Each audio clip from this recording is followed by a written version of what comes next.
far as our side is concerned, which I am directly heading today, there is complete peace and stability.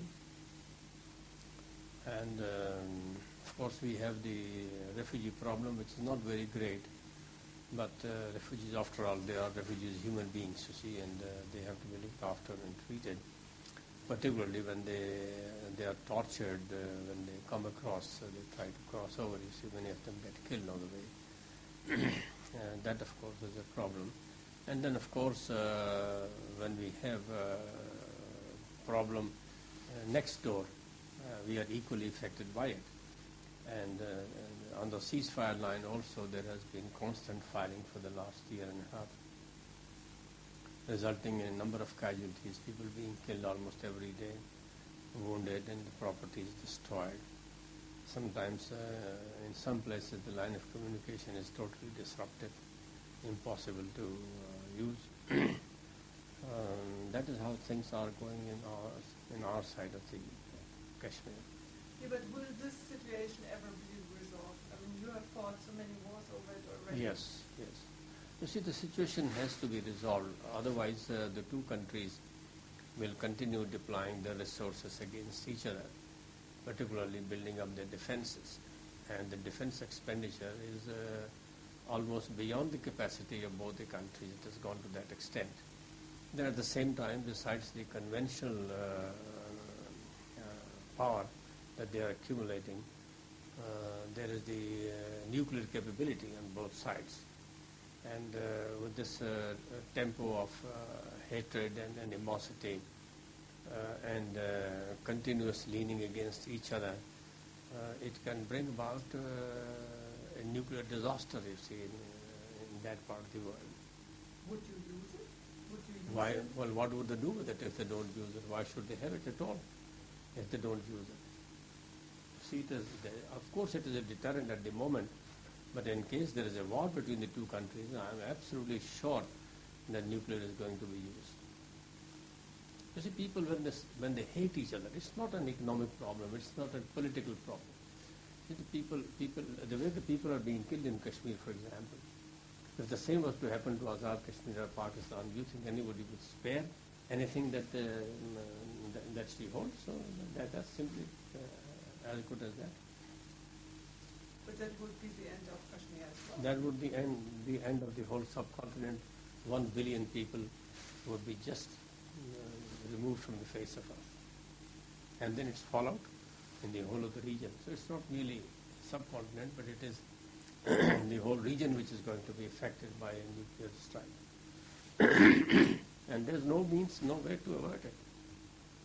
Unless, of course, both the countries resolve this one issue. Now look at the amount of cost which the countries will have to bear just for the sake of making a prestige point over nothing. See, Kashmir issue is recognized internationally. India and Pakistan are committed to it. The world nations are committed to it.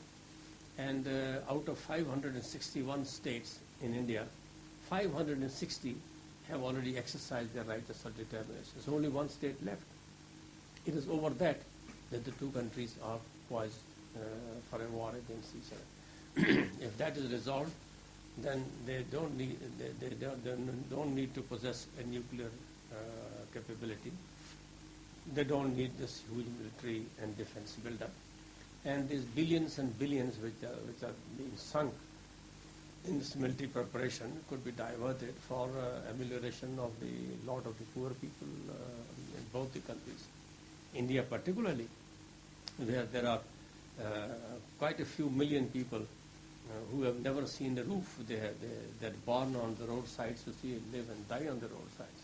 So this money could be diverted to that side very easily. And then, of course, both the countries can work together for the regional peace and the world peace. Do you think the West has forgotten you a little bit?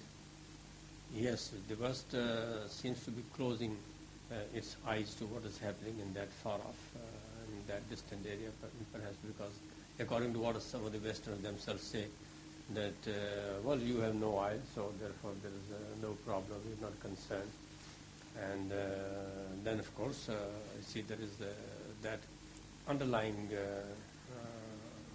element of some sort of a fear against the rise of Muslim revival of Islam. And because only the Muslims are being affected in Kashmir, therefore the Muslims don't matter. So it's all these things combined, you see. But the West has a great responsibility. The British, for example, they owe it to us because it is they who created this problem, and it is their legacy, and they should be able to settle it. They should be interested in it. And even as a Commonwealth country, it is their responsibility to address this problem. And that we have tried to explain to everybody around the world. But still, there doesn't seem to be much of awareness or realization of the danger which is brewing up. I have been reading some newspapers here, and it seems like everybody is throwing the ball in somebody else's lap. Yes, it's like the opposition says Benazir Bhutto has isolated Kashmir. I didn't understand that. I tried to get clarification from the opposition. Then Benazir Bhutto says, no, it's the opposition. I'm the one who's raising Kashmir. Is Kashmir just a ball you throw back and forth between opposition leaders, or? Well, that unfortunately is the position, although both of them in their own way are interested in Kashmir. But because of the mistrust which prevails today, nobody really believes in the sincerity of the efforts that one is making. Benazir is confronted with a far serious problem and situation, you see, compared to any previous government. I mean, she inherited those difficulties which did not exist some years back. I mean, they have just come to light. So she has to face a lot of problem on that side. That is perhaps not being appreciated by the opposition, who believe, and they are quite sincere in their belief. I mean, I don't blame either of them. They sincerely believe that Benazir might not be seriously interested in the whole thing. She might be just playing to the gallery. Because that, unfortunately, is the impression, you see, which sometimes is harbored about both the governments in India and Pakistan. Both the governments can come under the same criticism. What the Indian government is trying to do, she is mostly catering to the galleries there, you see, inside the country, the BJP and all other people. So that sort of a situation does exist, no doubt.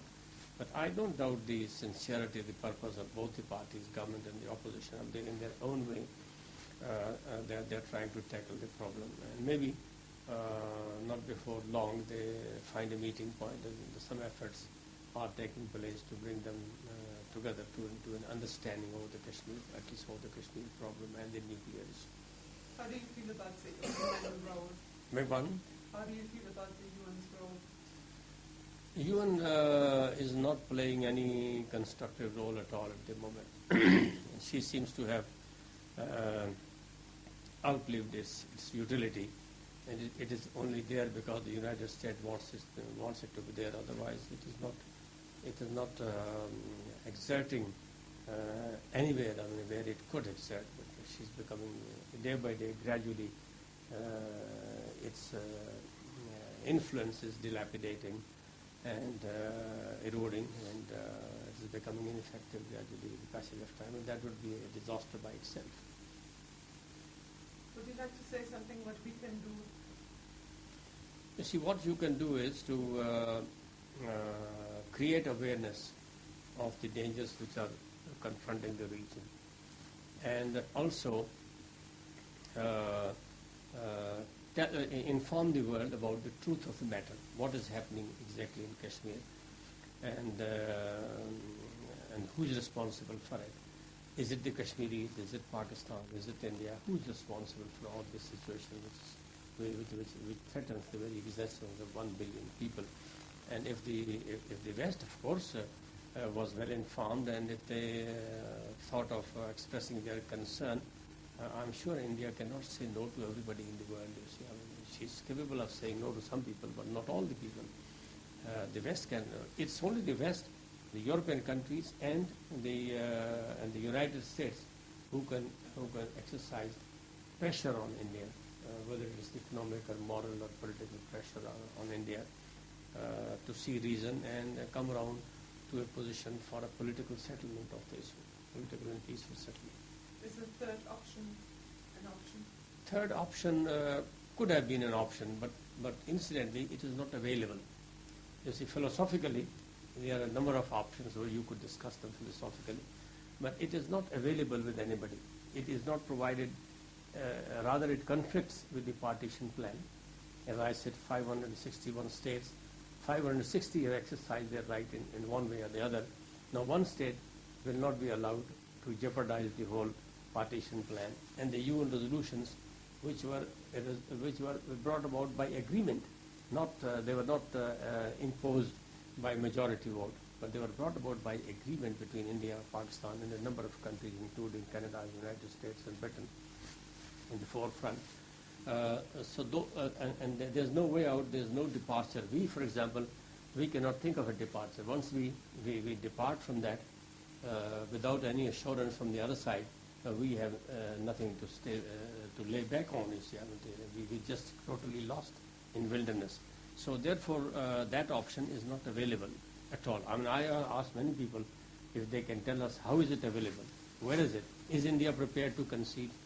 And if you ask Indians, are they prepared to concede independence? They said, are you suggesting fragmentation of India? Another 560 states wanting independence? So like that, you see, it poses a threat to the Indian integrity, and so it may to the integrity of Pakistan also. And then there's nobody to enforce, you see, the third option. So third option is only philosophical talk.